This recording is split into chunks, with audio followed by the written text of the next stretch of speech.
Bakit pag magkagalit ang tao, hindi mag-iimikan at sobra niyo na kinaiinisan ang isa't isa?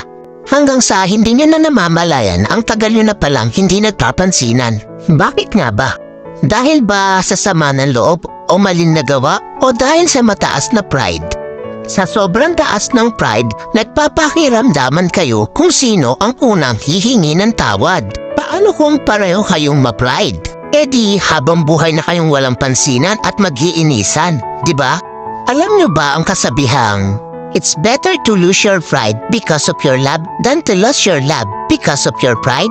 Hindi naman masama kung itapon mo muna ang pride mo para sa taong mahalaga sa'yo. Kaysa naman itapon mo yung pinagsamahan nyo ng dahil lang sa pride mo. Wala namang masama o mawawala kung ikaw ang unang lalapit o iimik. Ika nga ang nagmamataas ang siyang ibinababa at ang nagpapakumbaba ang siyang itinataas.